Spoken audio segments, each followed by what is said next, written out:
மூக்குல வேத்து ஊத்தி ஐயோ ஐயோ ஐயோ என்னடா இது, தாய்மார்கள்லாம் இன்னைக்கு ரோடுக்கு வந்துட்டாங்க, நம்மளால ஒரு பருப்பு வேவாதுன்னு முடிவு கேட்டார் அந்த டீச்சர். ஏன் அப்படின்னு சொன்னா இவனுக்கு ஒரு கலாச்சாரத்தை கொண்டு வந்தானுங்க, இந்த திராவிட மாடல். என்ன திராவிட மாடல்?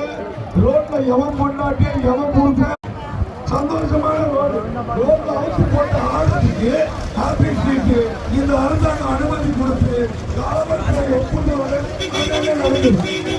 இதே மேடையில போன இன்னைக்கு எங்கேயுமே ஹாப்பி ஸ்ட்ரீட் இல்ல, எல்லாத்தையும் நிறுத்திட்டான். ஆனா எங்க அம்மாவை இன்னைக்கு ஆடுறாங்க பாருங்க ஹாப்பி ஸ்ட்ரீட். இதுதான் ஹாப்பி ஸ்ட்ரீட்.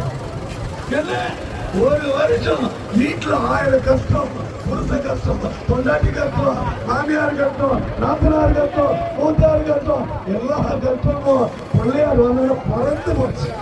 எல்லாத்தையும் விட்டு சந்தோஷமா இருக்காங்க, மகிழ்ச்சியா இருக்காங்க. அதுக்காக வருடம் பிள்ளையார் வரணும், ஊர்வலம் நடக்கணும், அதுல ஜாலியா விளையாடணும். இதுதானே எங்க சந்தோஷம்.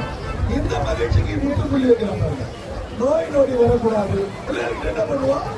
வாய் விட்டு திரிச்சா நோய் விட்டு போகும், வாய் விட்டு திரிக்கிறோம், சந்தோஷமா இருக்கும், மகிழ்ச்சியா இருக்கும். இதுதான் விளையாடு. ஆனா இந்த அரசாங்கத்துக்கு அது பிடிக்கல, கொஞ்சம் அரசாங்கத்துக்கு அது பிடிக்கல.